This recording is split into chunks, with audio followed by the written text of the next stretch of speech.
All righty. Well, we would like to welcome you to our council meeting this day, April 6, 2021. And we have everyone is here with us. We have two that are on Zoom with us, so welcome, and welcome everyone else that's joining us. We will begin our meeting, and I've asked Doug Hill if he would lead us in the pledge. Thanks, Doug.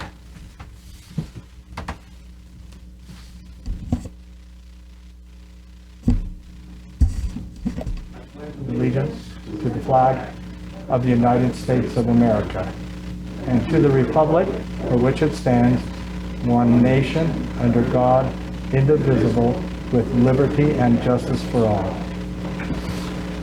Thank you, Doug. Okay, let me read our Open and Public Meetings Act statement. In accordance with the Utah Code 52-4-2074, due to infectious disease COVID-19 novel coronavirus, this is our chair, Diane Turner, has determined that the meeting in an anchor location presents substantial risk to the health and safety of those who may be present, and the anchor location, because of physical distancing measures, may be difficult to maintain in the Murray City Council chambers. Federal, state, and local leaders have acknowledged the global pandemic. Salt Lake County Public Health Order 2020-15, dated October 26, 2020, recognizes that COVID-19 is contagious and spreads from person to person and possesses a continuing and immediate threat to the public health of Salt Lake County residents. It is my intent to safeguard the lives of Murray residents, business owners, employees, and elected officials by meeting remotely through electronic means without an anchor location. All right, thank you so much. And we will go now to approval of minutes. We have our approval of minutes for City Council meetings March 2nd, 2021, and also March 16th, 2021. Do we have any questions or corrections on those? And if we don't, I'll ask for a motion. Brett, I'll move to approve. Can I approve them both together? Absolutely. Okay, I'll move to approve the minutes for council meeting March 2nd, 2021 and March 16th, 2021. Do we have a second? I will second. Oh, thank you, Rosalba. sorry. Okay, we have a motion and a second. Brooke?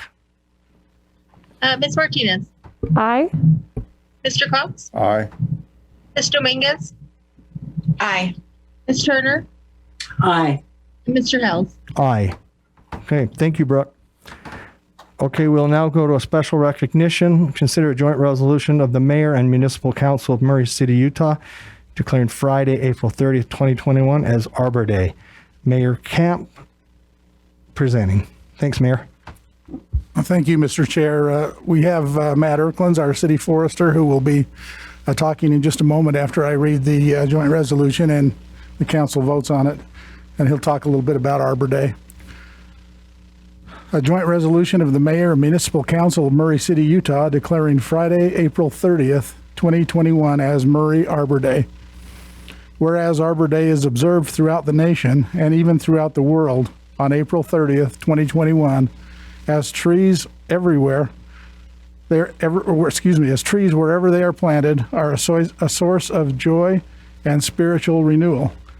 And whereas no exact value can be placed on a tree, as the true value is in the eyes of the beholder, and the psychological, emotional, and spiritual relationship between people and trees is far-reaching and complex. And whereas trees can reduce the erosion of our precious topsoil from wind and water, cut heat and cooling costs, moderate the temperature, clean the air, produce oxygen, and provide habitat for wildlife, as well as provide fun, shade, cover, and even safety for us and other living creatures. And whereas in preparing for the future, Murray City is committed to managing the confined spaces along streets and near buildings. So we have a peaceful coexistence between trees, utilities, buildings, and people. And whereas Murray City's Shade Tree and Beautification Commission has as its prime objective the beautification of our city by promoting the planting and care of trees and vegetation that will continually add beauty and value to our community, making it more enjoyable and desirable place to work, play, and live. As a Tree City USA now for 44 years, we are reminded that Murray is a city without equal. And now, therefore, let it be resolved that the mayor and municipal council of Murray City do hereby declare Friday, April 30th, 2021 as Murray Arbor Day, and urge all citizens to support efforts to protect our trees and woodlands, to plant trees that will gladden the heart and promote the well-being of this and future generations while beautifying our city. And this is to be passed, approved, and adopted by the mayor and municipal council of Murray City, Utah on this 6th day of April, 2021. Thank you, Mayor. Are there any questions for Mayor Camp on this resolution? And if there's not, we'll ask for a motion.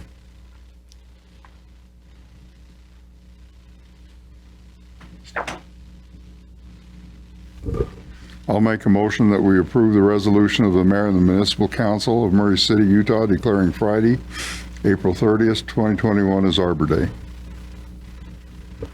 I will second that motion. Thank you, Dale and Rosalba. Brooke?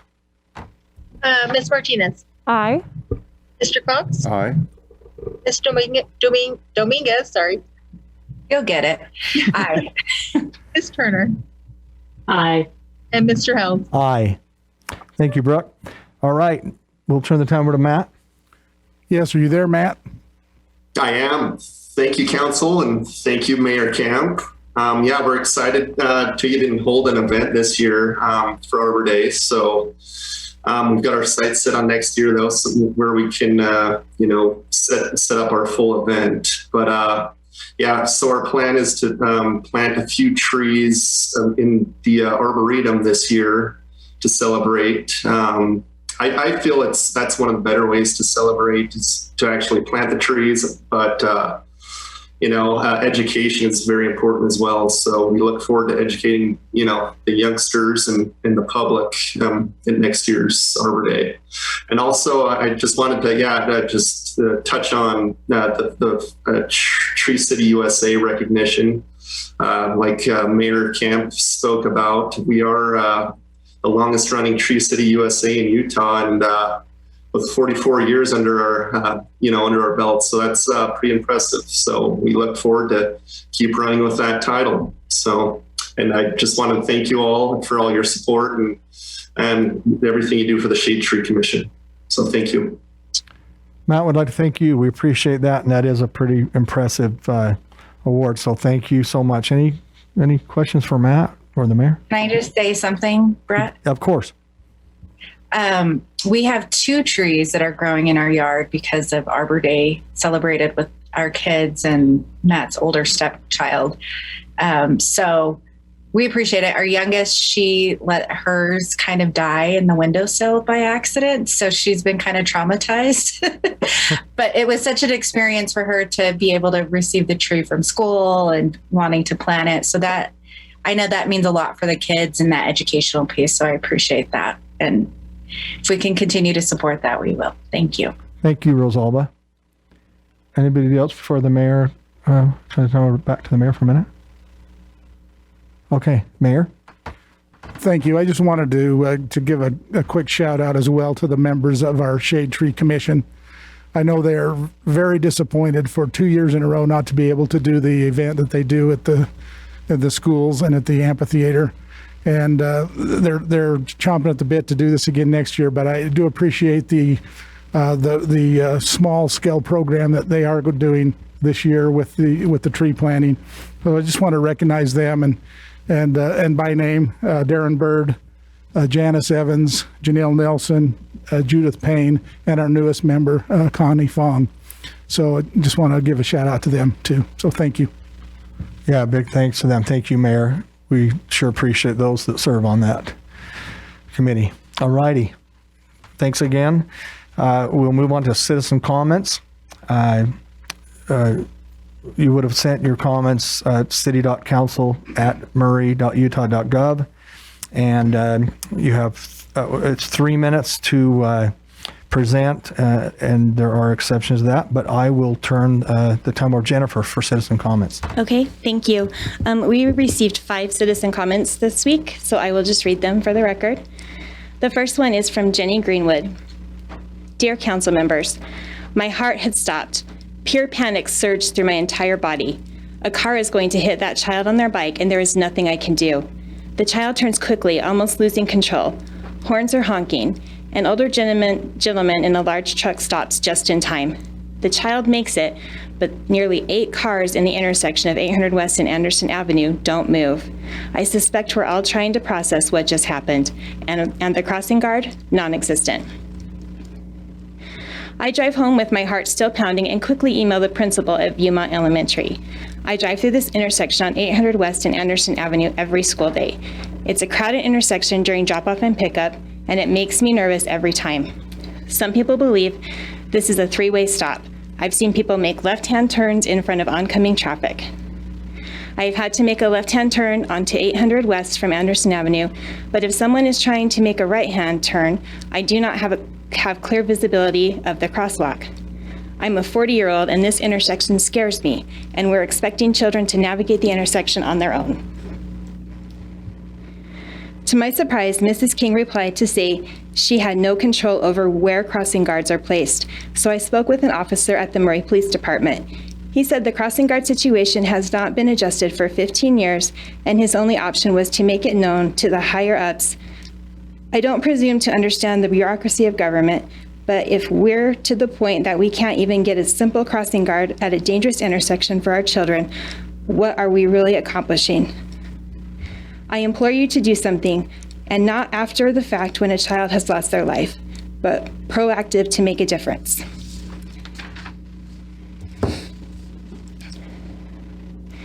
The next one is from Christy Anderson. My name is Christy Anderson. I'm a Murray resident in District 5 and a member of the Mayor's Arts Advisory Board.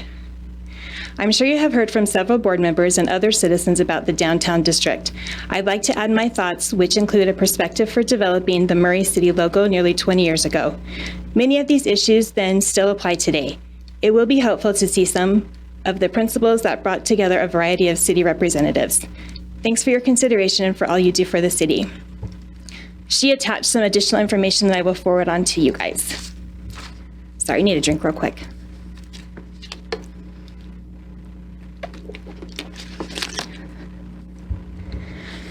Okay, the next one is from Jamie Nagel.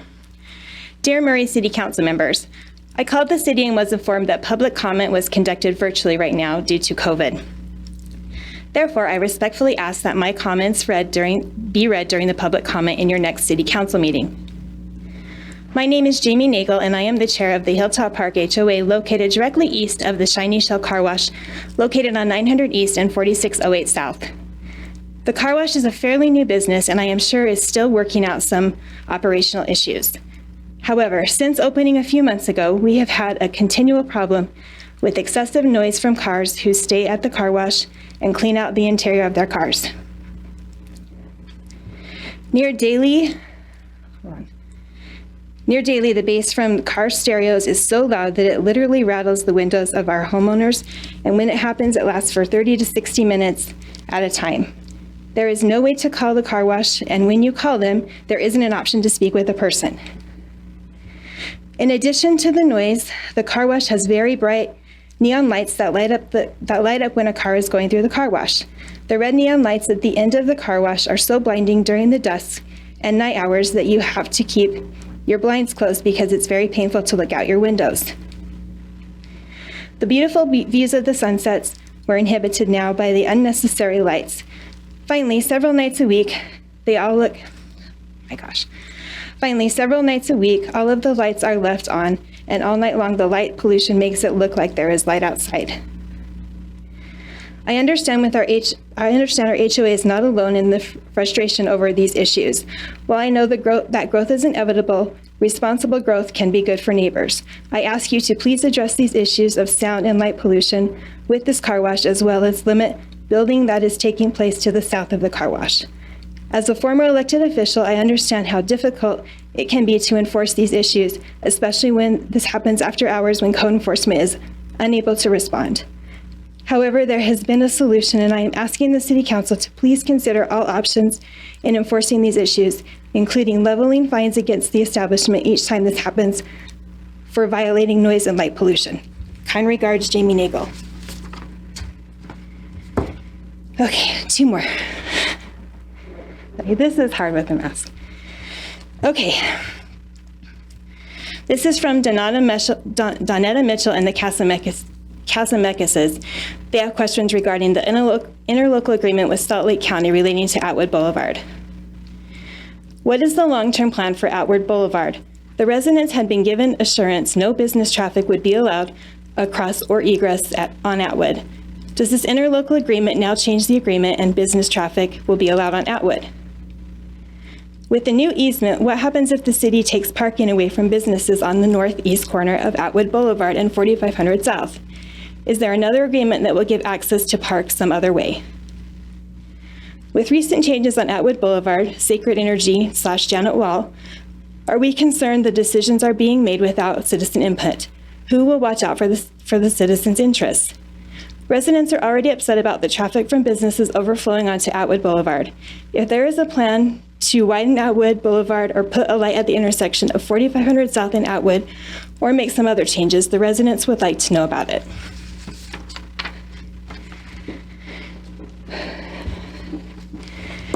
Okay, and the final one is from Sage Fitch. Murray City Council and Mayor Camp. I am writing to you all as a Murray resident concerned about future development in Murray, which, as I understand, the council have asked to be paused as the city staff evaluate current and future infrastructure.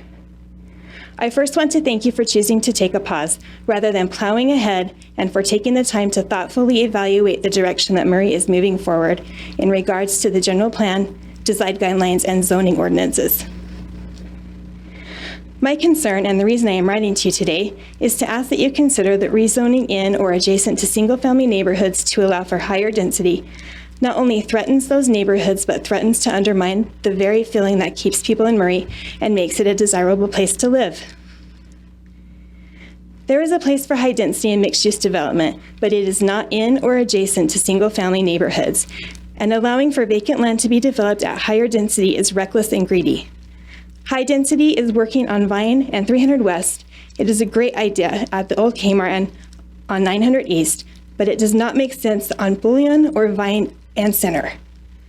High density in these locations threatens to undermine existing neighborhoods by increasing traffic congestion, sewer infrastructure, and pedestrian safety, to name a few. In my neighborhood, we must have close to 30 kids that are out riding bikes, playing Nerf guns, and generally loving life.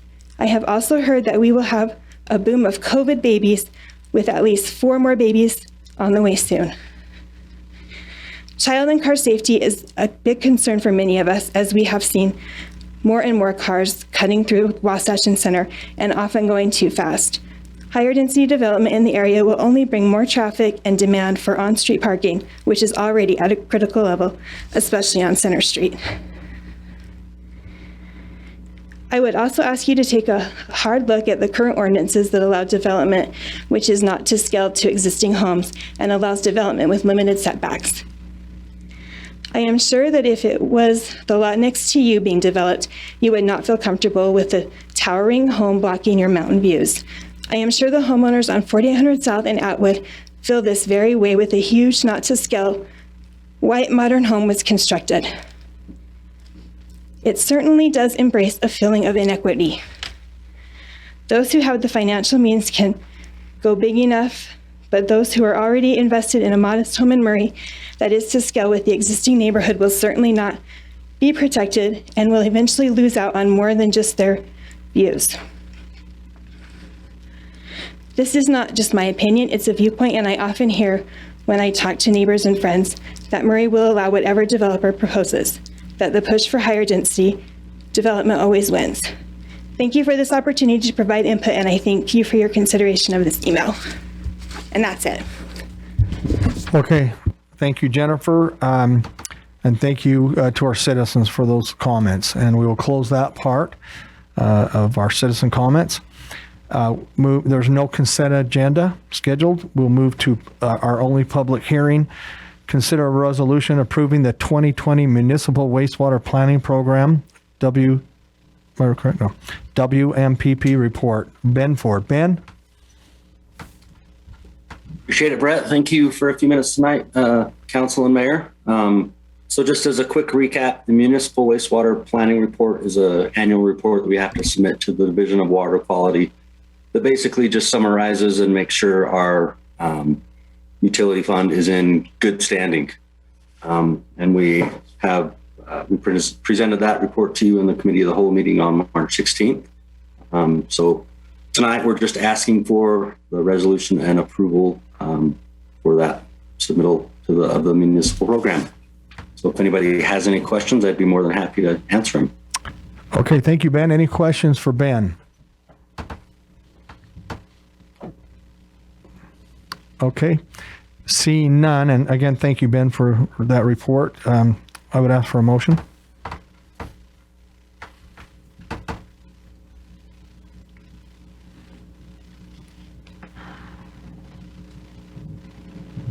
I'll make a motion to approve a resolution approving the 2020 municipal wastewater planning program. Second? Brett, this was a public hearing. Sorry? Is this a public hearing? Oh, yeah, my goodness. Boy, I just wanted to move on, didn't I? I heard a little, I just heard just a little bit. I thought, did I miss something? Yep, I did. All right. Let's open that for public comments on this. Excuse me for that. And Jennifer? we have no public comments. You have none? Okay. All right. So let's go back, close the public comments, and let's go back to Dale. Will you make that motion or make a motion again? Thank you.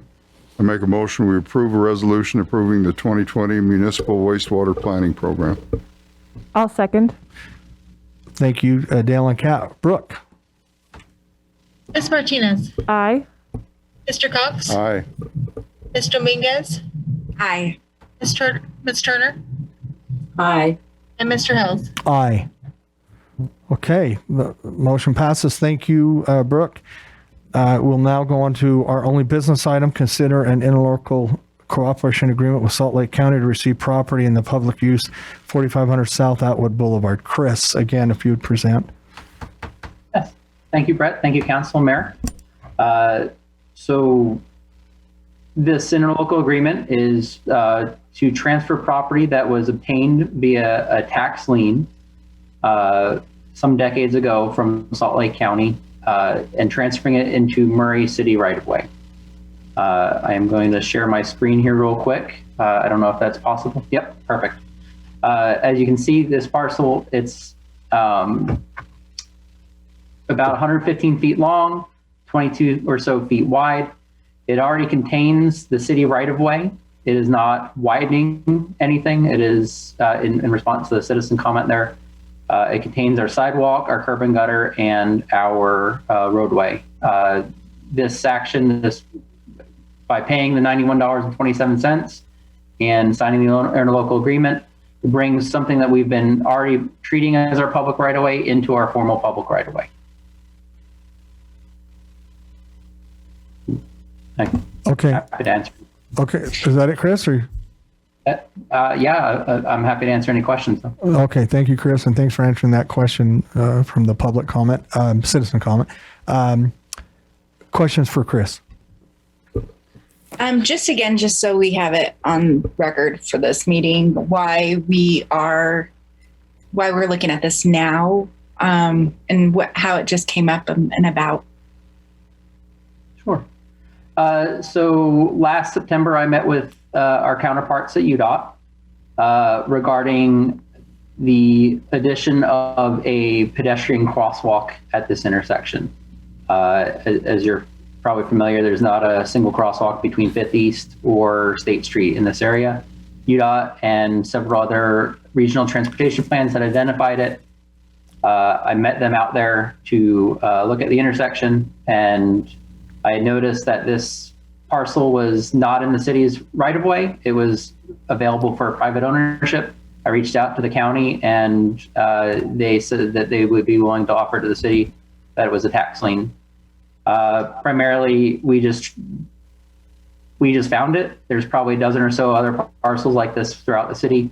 And anytime we can preserve our right of way, we find out about it, we try to push for it. Okay, thank you. Diane, I see you. Chris, I'm just wondering, is UDOT going to put a semaphore in that area? Do you know? They are in the process of designing and looking into it. I know that they have met with owners on the corners to discuss the potential of it.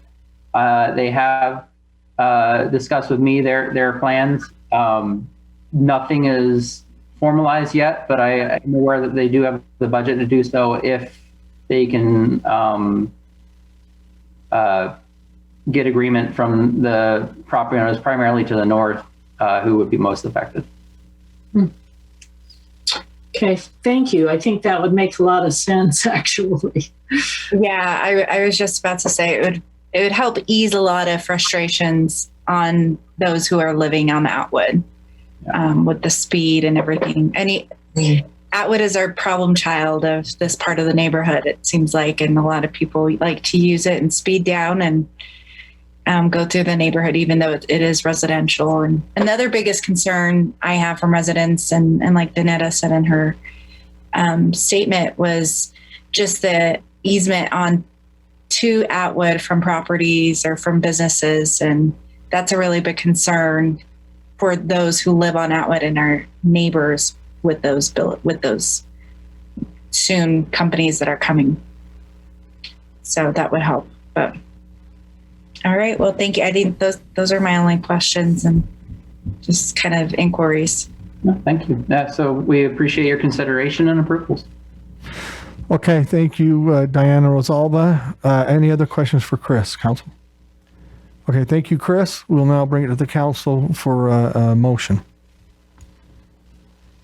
I'll move we approve the interlocal cooperation agreement with Salt Lake County to receive property in the public use, 4500 South Atwood Boulevard.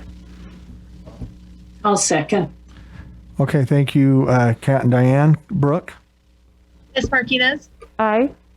Mr. Cox, Aye. Ms. Dominguez, Aye. Ms. Turner, Aye. and Mr. Hell. Aye. Thank you, Brooke. And again, thank you for those citizen comments too, and thanks, Chris. Okay, we will now, we're at the mayor's report. Thank you, Mayor. Thank you, Mr. Chair. Let me start with just making a comment about the 45th and Atwood agreement that you just approved. Probably the reason that this was found right now is that because UDOT is doing design for a semaphore there at 45th and Atwood. And while they were in this process of design is when Chris was looking at the parcels there, and that's how it was discovered. But it has absolutely nothing to do with the design. It's just a matter of it actually prevents someone from purchasing that property and then holding the city hostage to purchase it from them. So this truly is a cleanup. It was found because of that design that's in the process, but it has really nothing to do with the design itself. Okay, next item. I wanted to let the council and the public know that the city is planning to start the neighborhood cleanup dumpster program in the next few weeks, and this is for the residents that live in the Ace Disposal service area of the city. Those that are in the Wasatch Front area already have a similar program in place. The residents in this area will receive a postcard in the mail in the next few weeks, and that will let them know how reservations can be made, and for each of their areas, and instructions on how to receive one of these containers.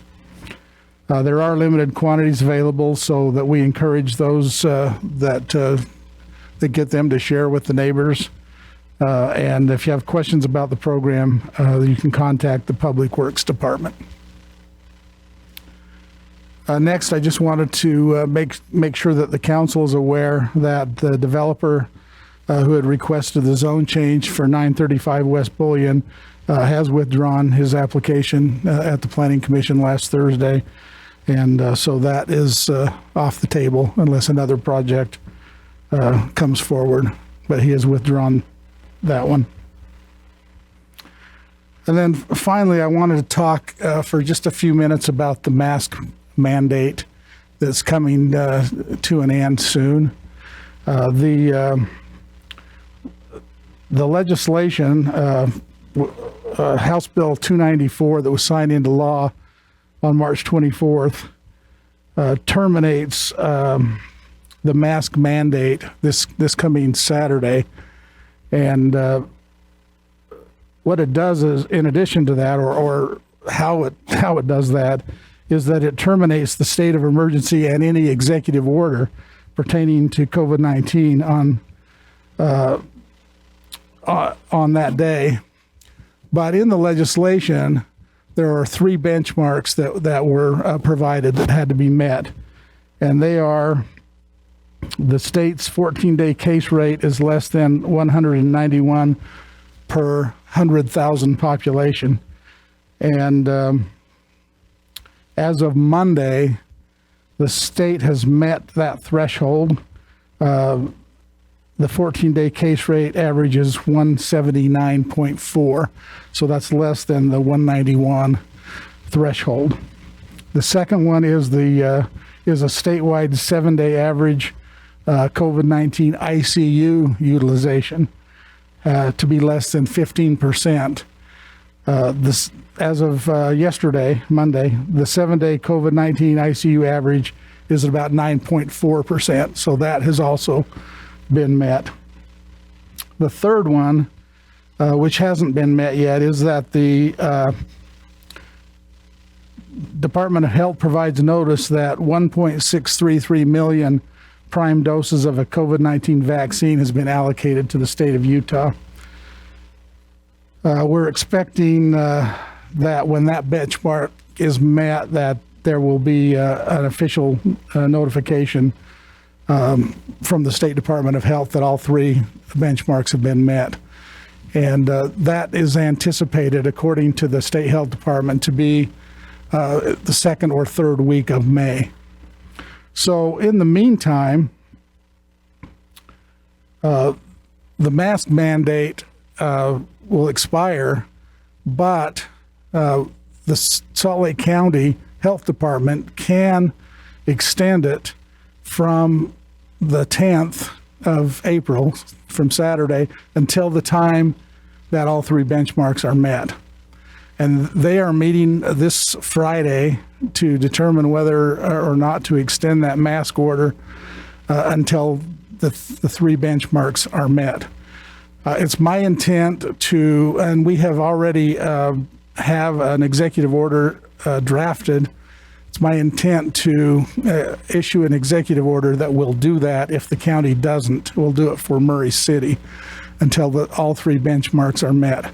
I anticipate that the county will do that, but if they don't, then I plan to do that. And I do want to note that the city will have no authority to require masks in public buildings once these thresholds are met.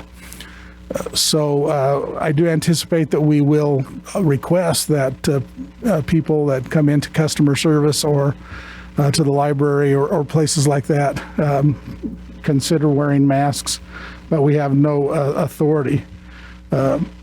Unlike private businesses that do have the authority, that's been announced. Some of you may have seen the news story last night on one of the news channels down here at Restaurant Morelia on State Street. And they are saying, yes, we are going to require masks.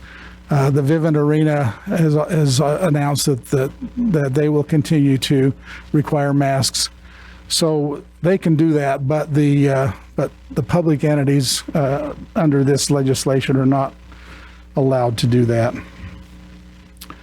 So that is really the status of the mask mandate, and that's my report tonight, unless you have any questions. Any questions for the mayor?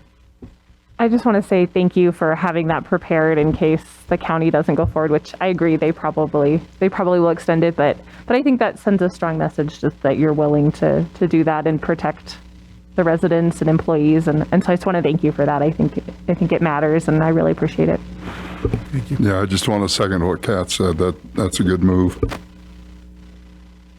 Thank you. Any other I have a questions? question. If members of, what about staff? Like where would that leave staff? I mean, if they wanted to wear a mask, are we going to encourage that, or are we going to say, well, you're an employee, so you don't have to. You're required not to use it. We can certainly. I just want to make sure. We can certainly Excuse me? encourage. We can encourage our staff, but we will not be able to require the staff or the public to wear them. So yes, and of course anyone can. It's the mandate that's being eliminated, but anyone can still voluntarily wear a mask, but we are unable to require it. Okay, I just want a point of clarification on that. Thank you. Any other questions for the mayor? Okay. Thank you, Mayor. Thank you, council, and everyone that joined us. We appreciate it, and this meeting is adjourned.